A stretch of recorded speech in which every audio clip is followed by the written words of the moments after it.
Hi viewers, welcome to our channel. Present మనతో పాటు దాము బాలాజీ గారు, సీనియర్ జర్నలిస్ట్ ఉన్నారు. వారితో ఒకసారి మాట్లాడదాం. నమస్కారం సార్. నమస్తే. సార్, ఇప్పుడు సమ్మిట్ జరుగుతుంది కదా, ఇక్కడ కాంగ్రెస్ కు సంబంధించిన కొంతమంది యువ కార్యకర్తలందరూ కూడా అర్ధనగ్నంగా ప్రదర్శనలు ఇవ్వడం జరిగింది సార్. ఇప్పుడు దేశవ్యాప్తం కూడా వైరల్ అవుతుంది. దీనిపైన విమర్శలు కూడా వస్తున్నాయి. బీజేపీ వాళ్ళు కూడా విమర్శలు చేయడం జరిగింది. అలాగే ఇక్కడ లోకేష్ గారు, కేటీఆర్ గారు, జగన్మోహన్ రెడ్డి గారు వీళ్ళందరూ కూడా ట్వీట్ చేశారు. ఏదో రోబోట్ కు సంబంధించి, రోబోట్ డాక్ సంబంధించి గొడవ స్టార్ట్ అయిందని చెప్తున్నారు. మరి ఏంటి గొడవ? మరి దీన్ని ఎలా చూడొచ్చు అంటారు సార్? ఏఐ ఇంపాక్ట్ సమ్మిట్ అని ఫిబ్రవరి 16 నుంచి 20 తేదీ వరకు ఢిల్లీలో భారత్ మండపం అనే పేరుతో అక్కడ జరిగింది. ఇది గ్లోబల్ సమ్మిట్. ఇది దేశ విదేశాల నుంచి అనేక మంది వచ్చారు. శామ్ ఆల్ట్మన్ లాంటి వాళ్ళు చాలా మంది వచ్చారు. మైక్రోసాఫ్ట్, గూగుల్ వీళ్ళందరూ కూడా పార్టిసిపేట్ చేశారు. ఇదేంటంటే బేసిక్గా గ్లోబల్ టెక్ లీడర్స్ని, తర్వాత పాలసీ మేకర్స్ని, ఇన్వెస్టర్ని, ఇన్నోవేటర్స్ని వీళ్ళందరినీ ఒక చోట చేర్చి గ్లోబల్ ఏఐ సూపర్ పవర్గా ఇండియా ఎదగాలని ప్లాన్లో భాగంగా ఇది పెట్టారు. ఎందుకంటే మనకి 10% ఆఫ్ గ్లోబల్ ఏఐ సెక్టర్ మార్కెట్లో 10% ఇండియా వాటా ఇప్పటికీ ఉందనేది ఒక అంచనా. దీన్ని ఇంకా పెంచుకోవాలి అన్న ప్లాన్తో వీళ్ళు వెళ్తున్నారు. ఇది ministry of electronics and information technology, Meitei అంటారు. ఈ మెయితీ ఆధ్వర్యంలో ఇది జరిగింది. సో ఇది జరిగినప్పుడు ఏంటంటే ఫస్ట్ డే బాగానే జరిగింది. సెకండ్ డే ఒక వివాదం చోటు చేసుకుంది. అదేంటంటే అక్కడ గ్రేటర్ నోయిడా అని ఢిల్లీ దగ్గర ఉంటుంది. ఆ గ్రేటర్ నోయిడాలో ఒక యూనివర్సిటీ ఉంది. దాని పేరు గల్గోషియా యూనివర్సిటీ. ఆ గల్గోషియా యూనివర్సిటీ కూడా దీంట్లో పార్టిసిపేట్ చేశారు. అక్కడ ప్రొఫెసర్ నేహా సింగ్ దానికి ఇన్ఛార్జిగా ఉంది ఆ స్టాల్కి. అందులో ఆమె వచ్చి ఎవరంటే head of communications, department of school of business. ఆ యూనివర్సిటీలో స్కూల్ ఆఫ్ బిజినెస్ అనే ఒక డిపార్ట్మెంట్ ఉంటే దాంట్లో హెడ్ ఆఫ్ కమ్యూనికేషన్స్గా ప్రొఫెసర్ నేహా సింగ్ ఉంది. ఆమె ఈ స్టాల్కి ఇన్ఛార్జిగా వచ్చింది.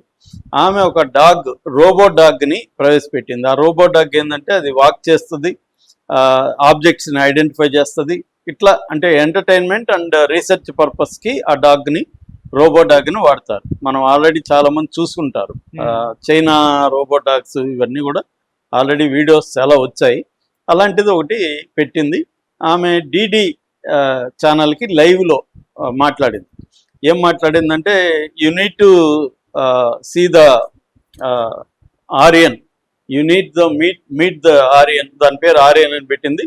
This has been developed by centre of excellency at Galgotias University అని చెప్పింది. అంటే క్లియర్గా ఏం చెప్పిందంటే, దీనికి ఆరిగాను ఇది మా యూనివర్సిటీలో డెవలప్ చేశాము, మేము ఏఐ మీద 350 కోట్లు ఎంతో ఖర్చు పెడుతున్నాము, ఇవన్నీ ఆమె చెప్పింది. ఇది బాగానే ఉంది. అది మంచిగా యూనివర్సిటీకి పేరు వచ్చింది. అరే భలే ఉంది, మనం కూడా ఒక రోబో డాగ్ని మన యూనివర్సిటీలో డెవలప్ చేశారు అని. దీన్ని అశ్విన్ వైష్ణవ్, ఆయన మన టెక్నాలజీ మినిస్టరు, ఆయన కూడా దీన్ని ట్వీట్ చేశాడు. మన ఇండిజినస్గా అంటే సావరిన్ నోట్స్ ఆర్ పెర్ఫార్మెన్స్ అనేసి భారత్ సావరిన్ అని ఆయన గర్వంగా ట్వీట్ చేశాడు. అయితే దీని మీద క్లియర్గా ఏముందంటే యూనిటరీ GO2 అని ఉంది. దాన్ని బేస్ చేసుకొని నెటిజన్స్ సెర్చ్ చేస్తే అది చైనీస్ రోబోడాగ్ అని తెలిసిపోయింది. అది 2.5 లక్షలకి ఎవరైనా కొనుక్కోవచ్చు. మనం కూడా 2.5 లక్షలు పెడితే మన ఇంటికి అది వస్తుంది, పార్సల్ వస్తుంది. దాన్ని మనం ప్రదర్శించవచ్చు. అలాగే వీళ్ళు 2.5 లక్షలు పెట్టి ఆ డాగ్ కొని మేమే డెవలప్ చేసామని చెప్పుకోవడం అనేది ఇది మోసము, క్లియర్గా ఫ్రాడ్ అనేది జనాల్లోకి వెళ్ళిపోయినాక యూనివర్సిటీ వాళ్ళు ఏం చేశారు, ఫస్ట్ డిఫెండ్ చేసుకున్నారు, మాదే ఇది, మేమే డెవలప్ చేసామని. తర్వాత ఏం చేశారు, ఇది ఆమె మీద దోసేశారు. ఆమె అత్యుత్సాహంతో కెమెరాకి కనబడాలని ఇష్టం వచ్చినట్టు మాట్లాడింది. ఆమె కూడా ఏం చేసింది, నేను అట్లేమీ అనలేదు, అది దాని మీద ఉంది కదా యూనిటరీ, మాదైతే యూనిటరీ అనేది ఎందుకు ఉంటుంది, నీకు 6 కనపడవచ్చు, నాకు 9 కనపడవచ్చు అని ఆయన పిచ్చివాగుడు వాగింది. దీనివల్ల ఇంకా ఎక్కువ వేసుకున్నారు నెటిజన్స్ అంతా. ఇదేమైపోయింది, చైనా వాళ్ళు వాళ్ళ పత్రికలో రాశారు, మన డాగ్ని తీసుకెళ్ళి వాళ్ళు డెవలప్ చేసామని చెప్పుకుంటున్నారు అని. చైనా వాళ్ళు మన మీద మీమ్స్ ఎగతాళి చేయడం మొదలుపెట్టారు. International media, America media, Africa media, మొత్తం యూరోప్ మీడియా అంతా కూడా ఇది న్యూస్ కవరేజ్ అయిపోయింది. సో దీనివల్ల ఏమైందంటే ఇండియా పరువు పోయింది, అని చెప్పి ఇది చేశారు. ఈ మెయితే అనే మినిస్ట్రీ ఏదైతే ఉందో దీన్ని ఆర్గనైజ్ చేసిన వాళ్ళ రంగంలోకి దిగి వీళ్ళ స్టాల్ని క్యాన్సిల్ చేసి అక్కడ నుంచి ఖాళీ చేయించేశారు. ఇప్పుడు ఆమె ఉద్యోగం కూడా పోయినట్టుగా ఉంది. బయటికి ఏం చెప్పట్లేదు, కానీ ఆమె లింక్డ్ఇన్ దీంట్లో ఓపెన్ టు వర్క్ అని పెట్టుకునింది. అంటే నేను ఇక్కడ వర్క్ చేస్తున్నాను అనేది, యూనివర్సిటీలో వర్క్ చేస్తున్నాను అనే చోట దాన్ని తీసేసి ఓపెన్ టు వర్క్ అని పెట్టుకుందంటే ఆ ఉద్యోగం పోయినట్టే అనేది ఇప్పుడు అర్థమవుతుంది. అంటే యూనివర్సిటీ మీద విమర్శలు వస్తున్నాయి. ఇదేంటంటే 2011లో ఏర్పడిన యూనివర్సిటీ, గతంలో మోడీ కూడా దీన్ని మెచ్చుకున్నాడు.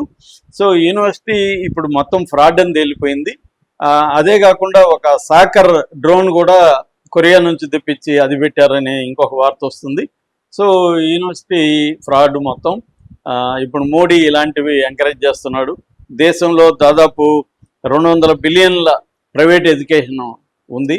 సో గవర్నమెంట్ అన్నిటినీ నిర్వీర్యం చేసేసి జేఎన్యూ, ఢిల్లీ యూనివర్సిటీ లాంటి వాటిని అంతా నిర్వీర్యం చేసి ప్రైవేటైజేషన్ చేస్తూ ఉంటే వీళ్ళు ఏం చేస్తున్నారు, ఆ డబ్బులు గవర్నమెంట్ ఇచ్చిన ఫండ్స్ అవన్నీ తీసుకొని ఫ్రాడ్ చేస్తున్నారు. ఏమీ లేదు అక్కడ, డెవలప్మెంట్ లేదు, ఏం లేదు, ఏమీ లేదు. ఎవరిదో చైనా మరీ ఇంత ఘోరమా?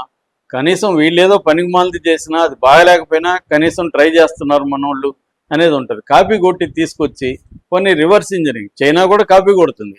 ప్రపంచంలో ఎక్కడ ఏ టెక్నాలజీ వచ్చినా చైనా కాపీ కొడుతుంది. కాబట్టి వాళ్ళు రివర్స్ ఇంజనీరింగ్ చేసి దాన్ని లోకలైజ్ చేసి డెవలప్ చేస్తున్నారు.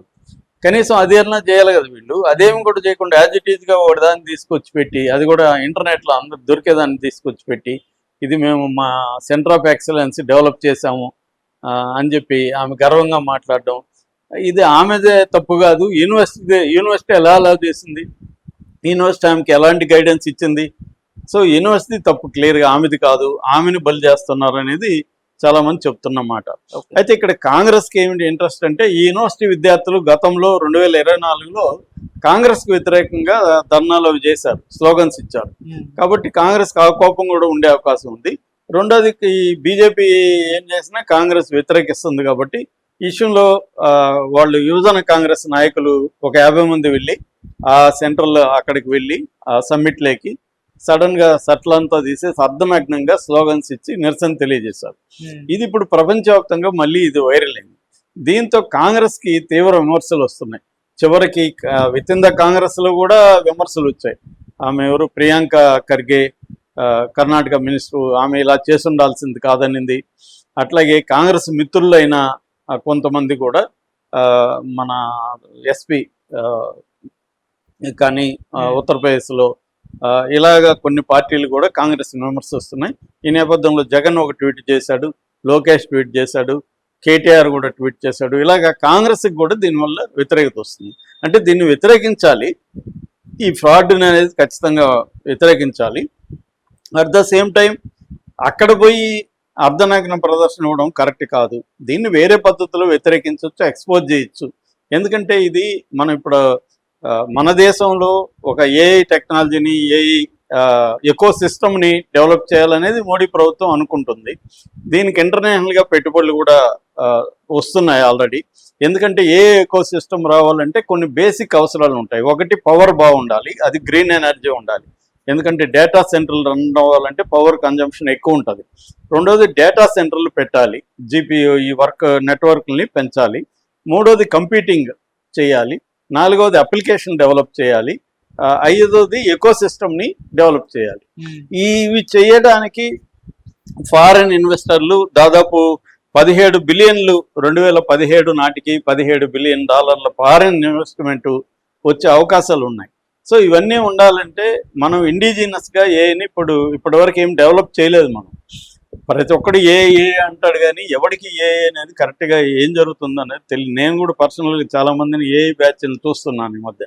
ప్రతి ఒక్కడు వస్తాడు, ఏ సార్ అంటాడు, ఏమి ఏలా నువ్వు చూపించరా అంటప్పుడు ఏమి ఉండదు. పేపర్లు చూపిస్తారు, థియరీలు చూపిస్తారు, అవి కూడా ఏ నుంచి మళ్ళీ చాట్ జీపీటీ నుంచి ఇంకొక దాని నుంచి కాపీ కొట్టి మనకు చూపిస్తారు. సో తెలియని వాళ్ళకి ఏదో భయపెడతా ఉంటారు, ఏ చేస్తున్నాం, ఏ ద్వారా ఇది చేస్తున్నాం అంటాడు. ప్రతిదీ ఈ మధ్య ఏ అనేది ఒక ఫ్యాన్సీ వర్డ్ అయిపోయింది. సో దీని మీద ఫ్రాడ్ ఎక్కువ జరుగుతుంది. నిన్న కూడా ఒక ఎక్స్పర్ట్తో, ఏఐతో ఖనిజ మినరల్స్ గుర్తించే ఒక డిపార్ట్మెంట్ హెడ్తో నిన్న మాట్లాడాను. ఆయన కూడా ఇదే చెప్తున్నాడు, సార్ మొత్తం యూనివర్సిటీలన్నీ పోగొస్ సార్, ఐఐటీలు వీళ్ళకి ఏంటంటే ఫండ్ వాళ్ళకి వస్తుంది, మాలాంటి వాళ్ళకి మేము వర్క్ చేస్తున్నాం గ్రౌండ్లో, మాకు ఫండ్ ఇవ్వరు, వాళ్ళకి ఇస్తారు, వాళ్ళు పేపర్లు మాత్రమే సబ్మిట్ చేస్తూ ఉంటారు, పని చేయరు. ఇది జరుగుతుంది. దీన్ని విమర్శించాలి. ఇప్పుడు ఇది క్లియర్గా బోగస్ యూనివర్సిటీ, వీళ్ళు ఇలాంటి ఫ్రాడ్ చేయడం వల్ల మన పరువు ప్రపంచవ్యాప్తంగా ఇండియా పరువు పోయింది. దాన్ని విమర్శించాలి. అట్ ద సేమ్ టైం అక్కడ పోయి బట్టలిప్పి చేయడం ఇది కరెక్ట్, బాధ్యత రాహిత్యం అన్నది కూడా కాంగ్రెస్ మోర్ బాధ్యతగా మెచ్యూరిటీగా వ్యవహరించాలి ఒక ప్రతిపక్షంగా.